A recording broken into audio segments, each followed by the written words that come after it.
Приветствую всех на моем канале. Подписывайтесь, кто еще не подписан, и нажимайте на колокольчик, чтобы не пропустить уведомления о выходе очередного видео. Я свои орхидеи уже переставила на полочку, потому что на окне они горят, получают солнечные ожоги, поэтому часть орхидей переехала подальше от окна. Как вы успели заметить, я содержу свои орхидеи по принципу мокрых пяточек. Вот так постепенно я перевела, и теперь у меня уже все орхидеи содержатся по этому принципу. И сегодня я вам хочу рассказать, как я пришла к этому. А пришла я к этому год назад, прошлой весной. Подвести выводы вот по итогу года и рассказать о плюсах и минусах такого содержания, в каком случае это скажется позитивно на ваших орхидеях, а в каком лучше не переходить на содержание орхидей на мокрых пяточках. И также покажу вам, как поливать орхидеи при таком содержании. История у меня была такая. После прошлого отопительного сезона весной мои орхидейки выглядели очень поникшими, и тургор был такой. Так себе. Я не скажу, что они полностью потеряли тургор. Нет, но листья выглядели вялыми и безжизненными. Поэтому мне пришлось срочно восстанавливать тургор листьев орхидей. И восстанавливала я их как раз-то, используя принцип мокрых пяточек. И знаете, восстановился тургор очень-очень быстро, после чего я на эту систему постепенно стала переводить остальные свои орхидеи и увидела результат на всех моих орхидеях. Ссылочку на то видео, чтобы вы сравнили, как орхидея выглядела у меня в прошлом году, а как в этом году, и как я переходила на этот метод, а также как очень быстро восстановить тургор листьев орхидеи, я обязательно оставлю в описании под видео. Очень советую, посмотрите. Что такое принцип мокрых пяточек, как мы называем? Это вот такая система, когда горшок, в который посажена орхидея, стоит в таком вазоне над водой. Видите, на дне всегда есть водичка. На данный момент водичка у меня уже немного испарилась, особенно это видно по этой орхидейке, потому что орхидеи поливались неделю назад. Когда же я их только-только проливаю, водички чуть больше, сегодня при поливе я вам покажу, насколько надо заполнять. И вот по такому принципу орхидеи у меня стоят постоянно. И получается внизу повышенная влажность за счет того, что здесь вот есть вода.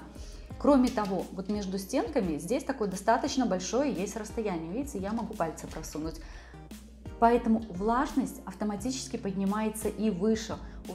В каких случаях стоит переходить и можно переходить на эту систему содержания орхидеи? Первое. Самое важное условие, вот которое меня и сподвигло для перехода на эту систему содержания. Это то, что помещение, в котором содержатся орхидеи, должно быть теплым. Теплым и воздух более сухой. Вот именно в отопительный сезон у меня идеально получается очень тепло в помещении, в этой комнате, а также сухой воздух. Второе – это обязательное отсутствие сквозняков.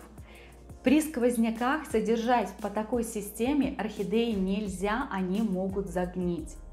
И третье очень важное условие – это то, на чем стоят ваши орхидейки, должно быть теплое. Понятно, сейчас в теплое время суток они у меня стоят на полке, то есть им тепло. Если они у вас и зимой стоят на полке, тоже все замечательно, им будет тепло. У меня зимой орхидеи стоят на подоконнике, но подоконник над батареей. Поэтому это основание, оно теплое. Если у вас холодные подоконники, там стоят орхидеи, есть какой-то сквозняк с окон, либо подоконники очень холодные, на такую систему содержания лучше не переходить, потому что также орхидейки могут загнивать. Вот видите, у меня здесь на полочке реанимашки стоят, и только что вот недавно пересаженные орхидейки. Ну и из этого сказанного уже понятно, что не стоит переходить на эту систему, если дома холодно, повышенная влажность и холодное основание, на котором стоит орхидея. Перед тем, как перейти на такую систему содержания орхидей, оцените свои условия, потому что не обязательно то, что подходит мне, подойдет вам и наоборот. Я как-то пробовала зимой содержать орхидеи по такой системе, а летом, когда не такой сухой воздух, убирать вот эти вазоны и просто стандартно их содержать только в горшках. Не получилось. Летом у нас также очень жарко, потому что южная, западная сторона квартиры. Поэтому мои орхидеи стоят по такой системе круглогодично.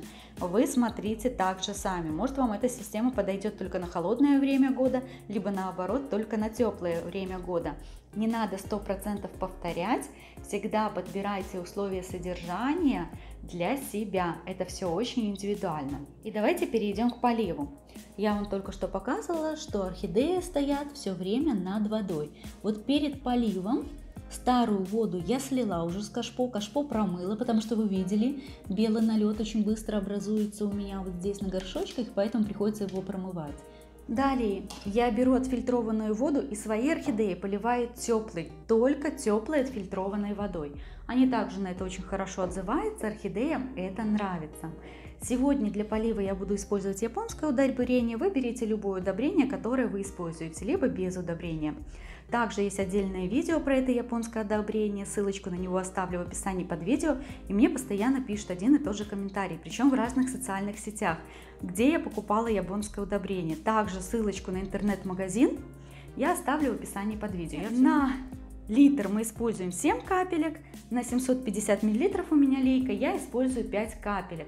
Раз, два, три, четыре, пять. Что замечательно с этим удобрением, с ним невозможно переборщить. Даже если вы переборщили, корни не получат ожог. Мне нравится. Вот сейчас очень нравится. Видите, вот таких бутылочек в упаковке, когда покупаете, идет 10 штук, их очень надолго хватает. Я ими пользуюсь уже, да, прошлой весной покупала больше года. И у меня их еще достаточное количество, особенно учитывая сразу, что 5-6 штук я раздала. Все. И теперь я наливаю воду по краю горшка, всегда подчеркиваю, что свои орхидеи поливаю только по краю горшка, никогда не лью воду под шейку. Вот таким образом, с одной стороны проливаю мелкой струей, чтобы кора и сверху успевала пропитываться. С одной стороны я таким образом пролила, с другой стороны проливаю также таким образом орхидеюшку и набираю этой воды в кашпо, чтобы она заполнила горшочек где-то на 2/3. 2/3 это максимум даже, лучше на половинку. Все, вот этого достаточно. Точно таким же образом я буду проливать вот эту следующую свою орхидейку. Это дикий кот, который надо обязательно пересадить. Совсем скоро буду его пересаживать и также проведу такую пересадочку вместе с вами. Вот орхидеюшкам я добавила водичку, вот так они сейчас стоят. И также вопрос был, как, насколько оставлять такие орхидеи. Смотрите, если у вас орхидея в этом грунте растет давно, и он влагоемкий, например, вот эта орхидея еще в покупном грунте, и он очень влагоемкий. Эта орхидеюшка у меня также была пересажена в прошлом году, и поэтому грунт уже достаточно влагоемкий. Поэтому я их оставляю только на 10 минут вот так постоять. Орхидеи, которые пересажены совсем недавно, там грунт не влагоемкий, кора еще не держит воду. Поэтому те орхидеи я могу оставить по такой системе, постоять и 20, и 30 минут, смотрю по состоянию, постепенно. И вот после того, как я воду слила, дальше буду заполнять это кашпо водой. Опять беру теплую фильтрованную воду, уже без удобрения. И вот так проливаю не через грунт, а по краю горшка, заполняя вот эту систему. Смотрите, когда я только переводила на эту систему, я не наливала воду сразу до горшка. Вот где-то вот так наливала. И первое время между горшочком, видите, и водой было у меня пространство. Постепенно приучала. Сейчас я уже воду наливаю полностью, вот прямо до линии горшка. Иногда бывает даже вот нижний грунт, вот видите, опять перелила. Бывает у меня такое. Ничего страшного, я знаю, что у меня не случится, орхидейка не загниет. Но опять же, приучайте к этой системе именно постепенно. Точно так же еще заполню воду вот в соседнем кашпо, уже повторяться вам показывать не буду.